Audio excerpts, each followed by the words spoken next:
Hello students.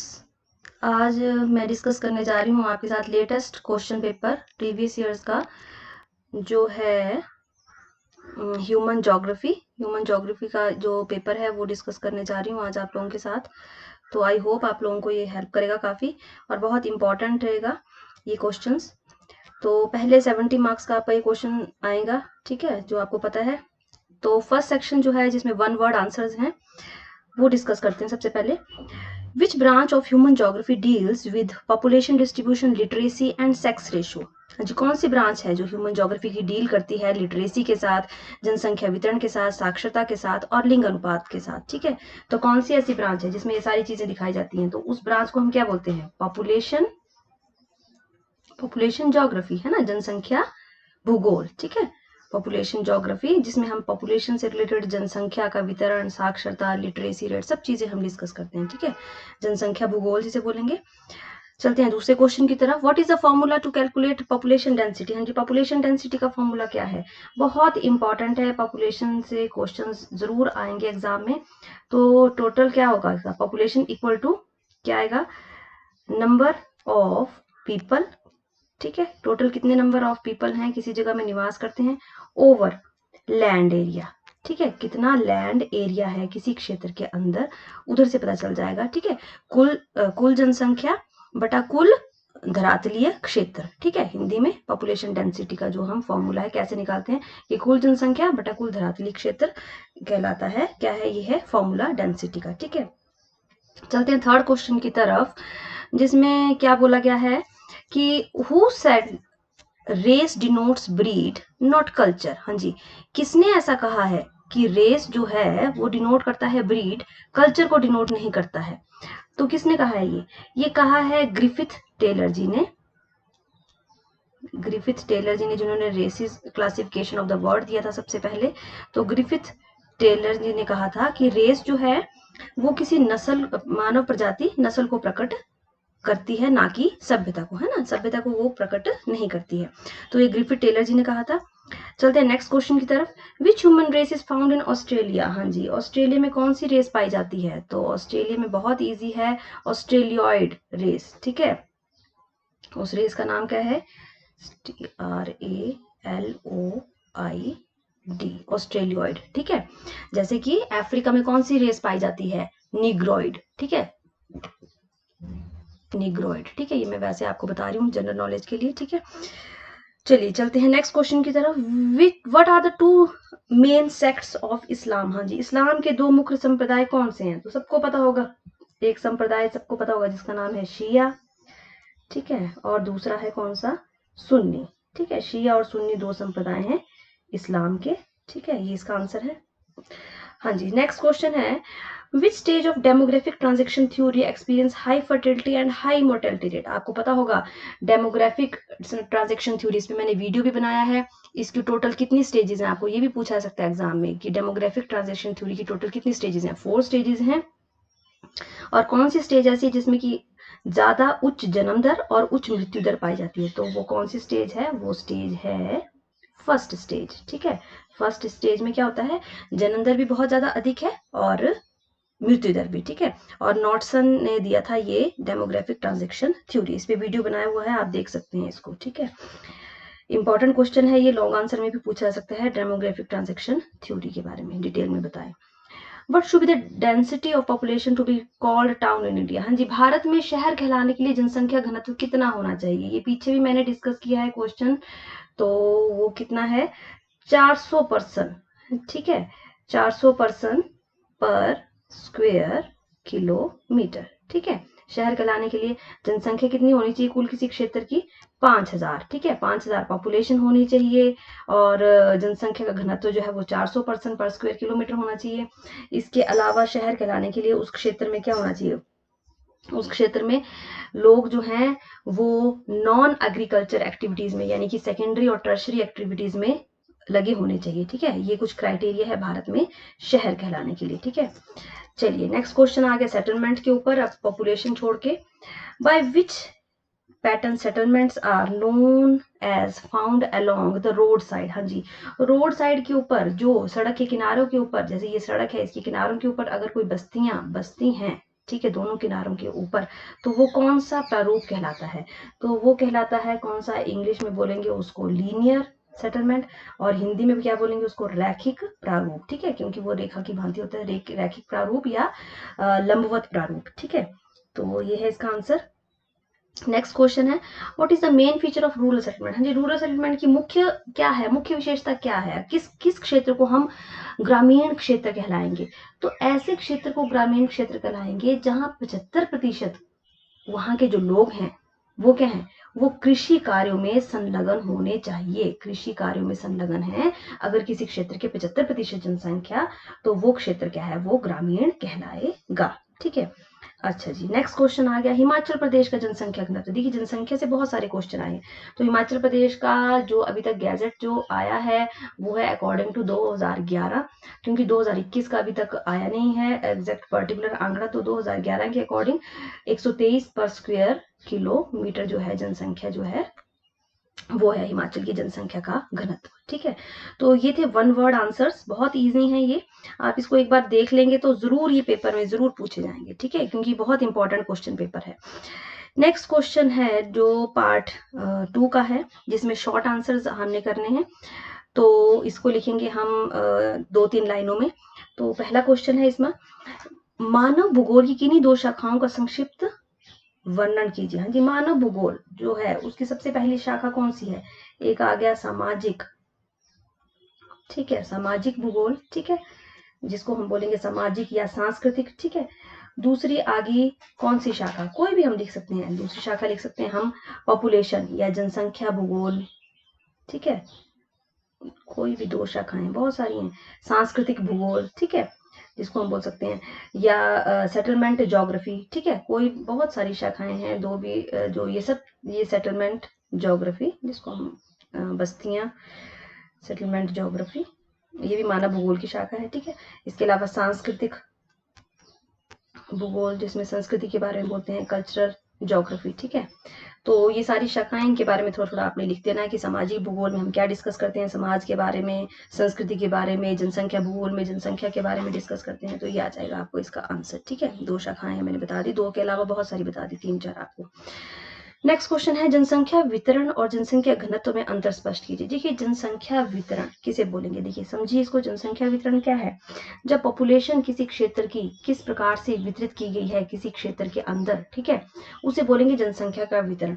और जनसंख्या घनत्व प्रति वर्ग किलोमीटर में रहने वाले लोगों की संख्या को बोलेंगे जनसंख्या का घनत्व। ठीक है, जैसे इस क्षेत्र में ये आ गया जनसंख्या का घनत्व। ठीक है, कितने लोग 1 वर्ग किलोमीटर में रहते हैं, persons living in per square kilometre is called as population density.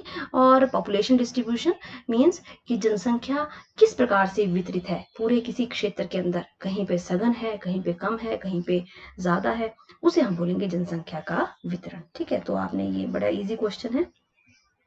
Next question, शहरी बस्तियों की मुख्य विशेषताओं का वर्णन कीजिए। हाँ जी, शहरी बस्तियां कौन सी बस्ती होती हैं? जिनमें अधिकतर लोग जो हैं वो द्वितीयक, सेकेंडरी, ठीक है, या गौण, सेकेंडरी और टर्शरी एक्टिविटीज में, क्रियाकलापों में, ठीक है, सेकेंडरी और टर्शरी क्रियाकलापों में जो है वो अंगेज होते हैं, कार्य करते हैं। ठीक है, इसके अलावा अर्बन सेटलमेंट्स की और मुख्य विशेषताएं क्या है? वहां पर और क्या क्या पाया जाता है? वहां पर बहुत ज्यादा विशेषताएं क्या है? वहां पर डेंसिटी, घनत्व बहुत ज्यादा अधिक होता है जनसंख्या का। ठीक है, बहुत घने रहते हैं, ठीक है, लोग साथ साथ बसे होते हैं। उसके अलावा वहां पॉल्यूशन बड़ा ज्यादा होता है। ठीक है, ये विशेषताएं है ना। ठीक है, मार्केट बहुत नजदीक होती है, market facilities are always near. ठीक है, तो शहरी बस्तियों की जो भी शहरों में पाई जाती हैं, जो जो आपको दिखाई देती हैं, कि अधिकतर लोग जो है वो द्वितीयक और तृतीयक एक्टिविटीज में लगे होते हैं, घनत्व बहुत अधिक होता है, पॉपुलेशन बहुत, जनसंख्या का घनत्व अधिक है, मार्केट फैसिलिटीज इजीली अवेलेबल हैं। ठीक है, इसके अलावा सेटलमेंट्स बहुत क्लोज होती हैं, सघन बसी हुई होती हैं। ठीक है, साथ साथ बसी हुई होती हैं, न्यूक्लिएटेड सेटलमेंट्स मुख्य रूप से पाई जाती हैं। ठीक है, जिसको बोलते हैं सघन बस्तियां। तो ये इसकी विशेषताएं हैं।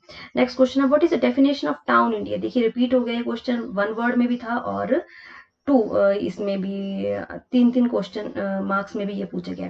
तो डेफिनेशन क्या है टाउन की? मैंने आपको अभी पहले ही बताया कि पॉपुलेशन किसी क्षेत्र की वो होनी चाहिए 5000। ठीक है, उसके अलावा वहां का जनसंख्या का घनत्व जो है वो 400 पर्सन पर स्क्वायर किलोमीटर होना चाहिए। इसके अलावा 75% जो पॉपुलेशन है वो क्या है, नॉन एग्रीकल्चर एक्टिविटीज में लगी होनी चाहिए। इसके अलावा वो क्षेत्र किसी चौथा पॉइंट आ गया, किसी नगर पालिका, हाँ जी, नगर पालिका के अधीन होना चाहिए या किसी कंटोनमेंट के अधीन होना चाहिए, नगर पालिका होनी चाहिए, नगर परिषद होनी चाहिए। तो ये सारी जब क्षेत्र चीजें जब किसी क्षेत्र में पाई जाती हैं तो वो क्षेत्र क्या है, वो शहर कहलाता है। ठीक है, चलते हैं नेक्स्ट पार्ट की तरफ, जहां 12 मार्क्स का क्वेश्चन है एक, और जो डिटेल में आपको लिखना है। हाँ जी, मानव भूगोल की प्रकृति और प्रासंगिकता का विस्तार से वर्णन कीजिए। हाँ जी, मानव भूगोल का नेचर क्या है, तो मानव भूगोल का नेचर क्या है, मानव भूगोल जो है वो मनुष्य और ह्यूमन बींग से रिलेटेड जो चीजें हैं, जैसे कि पॉपुलेशन है, सेटलमेंट है, ठीक है, जैसे मैंने अभी आपको बताया, उन सब चीजों से वो डील करता है। तो ये सब पॉइंट्स आपने इसके अंदर लिखने हैं। इस मानव भूगोल की प्रकृति मनुष्य की इर्द गिर्द ही घूमती है, और जिस प्रकार से मनुष्य समाज में विचरण करता है, कार्य करता है, उसके अकॉर्डिंग ही वो उन सब चीजों के बारे में स्टडी जो कौन सी ब्रांच करती है वो करती है मानव भूगोल। देखिए, ह्यूमन ज्योग्राफी की दो मुख्य, अगर ये क्वेश्चन आ जाए कोई, दो मुख्य ब्रांचेस कौन कौन सी हैं, तो एक आ गया ह्यूमन ज्योग्राफी की मुख्य ब्रांच आ गई भौतिक भूगोल, और दूसरा आ गया ह्यूमन ज्योग्राफी। ठीक है, तो ह्यूमन ज्योग्राफी ह्यूमन से रिलेटेड चीजों के बारे में डिस्कस करती है। ठीक है, और फिजिकल ज्योग्राफी जो भौतिक, जो हमारे पास उच्चावच है, नदी, पर्वत, पहाड़, ठीक है, उन सब के बारे में डिस्कस करती है। हाँ जी, discuss in detail the sub fields of human geography. देखिए, वही सब सेम क्वेश्चन आ गया कि सब फील्ड कौन कौन सी हैं ह्यूमन ज्योग्राफी की, तो कल्चर आ गया, ठीक है, कल्चर आ गया, इकोनॉमिक आ गया, जो भी मनुष्य से रिलेटेड चीजें हैं, इकोनॉमिक आ गया, ठीक है, पॉलिटिकल आ गया, पॉलिटिकल ज्योग्राफी, ठीक है, राजनीतिक भूगोल जिसे हम बोलते हैं। उसके अलावा रूरल, ठीक है, रूरल ज्योग्राफी जो ग्रामीण क्षेत्रों के बारे में डिस्कस करते हैं, ठीक है, वो आता है रूरल ज्योग्राफी। इसके अलावा सोशल ज्योग्राफी, ठीक है, जो भी समाज से रिलेटेड चीजें हैं, ट्रांसपोर्ट ज्योग्राफी, ठीक है, बहुत सारी जो मनुष्य से रिलेटेड जितनी भी चीजें हैं वो सब इसके अंतर्गत आएंगी। तो ये सब फील्ड्स हैं किसकी, ह्यूमन ज्योग्राफी की। ठीक है, पॉपुलेशन ज्योग्राफी, ठीक है, ये भी इसी की सब फील्ड में आएगा, पॉपुलेशन ज्योग्राफी। तो ये सारी की सारी सब फील्ड्स हैं इसकी ह्यूमन ज्योग्राफी के, आप इसके बारे में विस्तार पूर्वक लिख सकते हैं। Culture geography, economic geography, political geography, rural geography, social geography, transport geography, population geography. तो आप इजीली इसको एक्सप्लेन भी कर सकते हैं, बहुत बहुत इजी पेपर आया हुआ है ये। नेक्स्ट क्वेश्चन है आपका, explain the main basis of classification of human races. हाँ जी, ह्यूमन रेसेस की क्लासिफिकेशन, हम वर्गीकरण किसके आधार पर करते हैं, हम जब किसी रेस को देखते हैं, जैसे कि निग्रोज को देखते हैं या ब्रिटिशर्स को देखते हैं, तो किसके आधार पर हमें पता चलता है, उनकी किसके आधार पर, जैसे सबसे पहले जैसे पॉइंट आ गया उनकी सिर की बनावट, शेप ऑफ हेड, ठीक है, उसके आधार पर देखते हैं। उसके अलावा नाक के क्या शेप क्या है, नाक का आकार कैसा है, चपटा नाक है या सीधा नाक है, तिरछी है, ठीक है। इसके अलावा हेयर के आधार पर, ठीक है, बालों की किस प्रकार के घुंघराले बाल हैं, जैसे कि निग्रोज के घुंघराले होते हैं, ब्रिटिशर्स के सपाट हेयर होते हैं, ठीक है ना, बिल्कुल। और उसके अलावा शरीर का कद, हाँ जी, स्टेटस ऑफ द बॉडी, है ना, शरीर का कद, उसके आधार पर हम ह्यूमन रेसेस को करते हैं, डिफ्रेंशिएट करते हैं। जिनका शरीर, कुछ लोग बहुत लंबी हाइट के होते हैं, जैसे निग्रोज बहुत लंबे होते हैं, ठीक है, या मंगोल जो है वो कम हाइट के होते हैं, ठीक है। उसके अलावा हाँ जी, सबसे मेन फीचर हमें पता कैसे चलता है ये अलग रेस के हैं, कलर ऑफ स्किन, हाँ जी, स्किन के कलर के आधार पर हम उनको डिफ्रेंशिएट करते हैं, कुछ गोरे होते हैं, कुछ काले होते हैं, ठीक है। उसके अलावा जबड़ों का फैलाव, दांत किस प्रकार के हैं, ठीक है, और ये सारे जो फीचर्स हैं, ठीक है, शारीरिक ढांचा किस प्रकार का है उनका, ठीक है, शारीरिक ढांचा। तो ये सारे पॉइंट्स आ जाएंगे जिसमें हम लिख सकते हैं कि जो बेसिस है क्लासिफिकेशन ऑफ ह्यूमन रेस का, वो आप लिख सकते हैं इसमें, ठीक है। इन सब आधार के ऊपर हम किसी भी मानव प्रजाति को वर्गीकृत करते हैं, ठीक है। अच्छा, नेक्स्ट क्वेश्चन है, विश्व के मुख्य धर्मों का विस्तृत वर्णन कीजिए। तो बहुत इजी क्वेश्चन है, कौन कौन से हैं विश्व के मुख्य धर्म, आपको सबसे पता है, इस्लाम आ गया, हिंदूज आ गया, ठीक है, जैनिज आ गए, ठीक है, जैन धर्म आ गए, ठीक है। इसके अलावा क्रिश्चियनिटी आ गया, ठीक है ना, क्रिश्चियन आ गए, ठीक है। तो ये सब मुख्य धर्म जो है वो वर्ल्ड के हैं, ठीक है, इनके बारे में आप लिख सकते हैं। अच्छा जी, नेक्स्ट क्वेश्चन चलते हैं पार्ट डी की तरफ, सेक्शन डी। हाँ जी, व्हाट आर द हाँ, जनसंख्या वृद्धि को प्रभावित करने वाले कारक कौन कौन से हैं?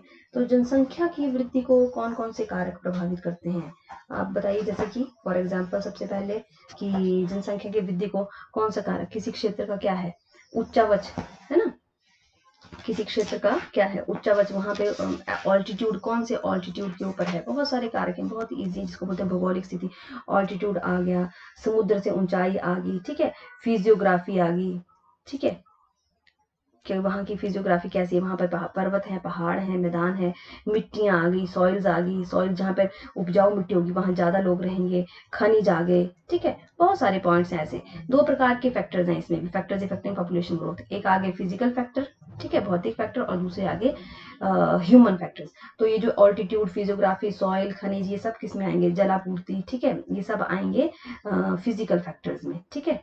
मैंने आपको दो प्रकार से बता दिया, एक आगे फिजिकल फैक्टर्स और एक आगे ह्यूमन। ह्यूमन फैक्टर्स में आ जाएगा हमारा, जैसे कि वहां पर पॉलिटिकल स्टेबिलिटी है या नहीं है, ठीक है, किस प्रकार का वहां पर वातावरण है, और वहां पर मार्केट फैसिलिटीज हैं कि नहीं है, ये सारे ह्यूमन फैक्टर आएंगे, क्योंकि लोग जो है मुख्य रूप से अर्बन क्षेत्र में रहना पसंद करते हैं, ठीक है। तो इस प्रकार से ये सारे फैक्टर्स जो हैं, जो ऑल्टीट्यूड, फिजियोग्राफी, सॉइल, खनिज, जलापूर्ति, ठीक है, समुद्र तल से ऊंचाई, ये सारे के सारे किसमें आएंगे, फिजिकल फैक्टर्स में आएंगे, ठीक है। तो बहुत इजी क्वेश्चन है ये भी।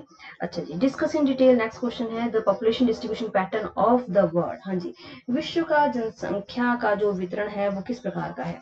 तो विश्व में जनसंख्या का वितरण जो है वो जो जनसंख्या किस प्रकार से विस्तृत हुई है, एक तो अगर आप कॉन्टिनेंटल लेवल पे देख लो, महाद्वीपीय स्तर पर, ठीक है, तो कॉन्टिनेंटल लेवल पे आप देखेंगे कौन सा कॉन्टिनेंट है जो सबसे ज्यादा घना बसा हुआ है, तो वो है एशिया। तो रीजन क्या है, वहां पर क्लाइमेटिक कंडीशन, ठीक है, सबसे ज्यादा फेवरेबल है, सभी चार के चार मौसम है यहाँ पर पाए जाते हैं। दूसरा आप लिख सकते हो कि कंट्री वाइज, ठीक है, कंट्री वाइज आप देखिए कि किस किस प्रकार से जो है वो जनसंख्या जो है वो कहाँ कहाँ पर घनी बसी हुई है। जैसे कि फॉर एग्जांपल ब्राजील है, ठीक है, और यूएसए है, ठीक है, इंडोनेशिया है, ठीक है, कंट्रीज जो हैं ये कौन कौन से, ये सारे कंट्रीज जो है, चाइना है, घना बसा हुआ है, ठीक है। तो कौन कौन से फैक्टर्स हैं, इसके अलावा अक्षांशीय, हाँ जी, लैटिट्यूडनल, अक्षांशीय आधार पर, अक्षांशीय आधार पर आप देख सकते हैं कि जनसंख्या जो है वो, जैसे ये पृथ्वी है तो पृथ्वी के आसपास किन अक्षांशों के ऊपर जनसंख्या जो है वो ज्यादा घनी बसी है, तो इक्वेटोरियल एरियाज में सबसे ज्यादा जनसंख्या जो है वो घनी बसी हुई, तो ये प्रकार आप लिखेंगे इसके अंतर्गत, ठीक है। चलते हैं नेक्स्ट पार्ट, सेक्शन ई। हाँ जी, write down in detail about the types of settlement. हाँ जी, बहुत इजी क्वेश्चन है, कितने प्रकार की सेटलमेंट्स हैं? सबसे पहले आगे कौन सी सेटलमेंट, कॉम्पैक्ट सेटलमेंट, ठीक है, कॉम्पैक्ट जिसको हम बोलते हैं सघन बस्तियां, ठीक है। दूसरा आ गया सेमी कॉम्पैक्ट, अर्ध सघन बस्तियां, ठीक है। तीसरा आ गया जो ग्रामीण क्षेत्रों में पाई जाती हैं, जिसको हम बोलते हैं डिस्पर्स्ड, ठीक है, डिस्पर्स्ड मतलब बिखरी हुई बस्तियां, ठीक है। तो ये मुख्य प्रकार आगे सेटलमेंट के, ठीक है। तो आपने इसको डिटेल में लिखना है कि सघन बस्तियां कौन सी होती हैं, जो शहरों में पाई जाती हैं, सेमी कॉम्पैक्ट जो शहर के बाहरी क्षेत्रों में पाई जाती हैं, और डिस्पर्स्ड बिखरी हुई बस्तियां जो गांव वगैरह या पहाड़ों में पाई जाती हैं, ठीक है। इजी क्वेश्चन है। हाँ जी, लास्ट क्वेश्चन है इसका, शहरी बस्तियों के क्रियात्मक, शहरी बस्तियों के कार्यों के आधार पर उनके क्रियात्मक वर्गीकरण कीजिए। बहुत बहुत इजी क्वेश्चन है। जैसे कि सबसे पहले आगे प्रशासनिक नगर, ठीक है, जो प्रशासनिक कार्य करते हैं, प्रशासनिक नगर, ठीक है। उसके बाद आगे कौन से नगर, प्रतिरक्षा नगर, डिफेंस टाउन जिनको हम बोलते हैं, ठीक है, जहाँ पे डिफेंस की चीजें की जाती हैं, ठीक है, सैन्य अभ्यास किए जाते हैं, ठीक है। दूसरे आगे रिलीजियस, उनके कार्य क्या है शहरों के, कुछ कार्य जैसे रिलीजियस, जैसे कि फॉर एग्जांपल हरिद्वार वगैरह है, ठीक है, वो है। उसके अलावा एंटरटेनमेंट टाउन, एंटरटेनमेंट टाउन में आ गए हमारे जैसे कि बॉलीवुड वगैरह, जैसे कि आ गया जैसे कि मुंबई वगैरह, ठीक है। उसके अलावा आ गए हमारे फिशिंग पोर्ट्स, जहाँ पे सिर्फ फिशिंग का काम होता है, ठीक है, जैसे कि जो ये हमारे केरला है ना, जो कोस्टल एरियाज हैं, ठीक है। ये इस प्रकार से बंदरगाह टाउन आ गए, ठीक है। रिजॉर्ट्स, हाँ जी, रिजॉर्ट्स कहाँ कहाँ पे हैं, रिजॉर्ट्स हैं जैसे अमोद प्रमोद के नगर, जैसे कि गोवा वगैरह, ठीक है, जहाँ पे हम घूमने के लिए पर्पस से जाते हैं। तो शहरों को उनके कार्य के आधार पर किस प्रकार से वर्गीकृत करना है, वो इस क्वेश्चन में आपको लिखना है कि कौन कौन से शहर, कुछ शहर सिर्फ एजुकेशनल हब के लिए जाने जाते हैं, ठीक है ना, एजुकेशनल टाउन, जैसे कि चंडीगढ़ हो गया, शिमला हो गया, दिल्ली हो गया, ठीक है ना, बहुत सारे पर्पस जहाँ लोग सिर्फ पढ़ने जाते हैं, ठीक है। तो इस प्रकार से कार्यों को आधार पर नगरों को वर्गीकृत किया गया है, वो आपने लिखना है। ये क्वेश्चन बहुत बहुत बहुत इंपॉर्टेंट है और यही एग्जाम में आएंगे, वेरी मच श्योर। तो इसको ध्यान से पढ़ लीजिएगा। मिलते हैं नेक्स्ट वीडियो में। Till then good bye.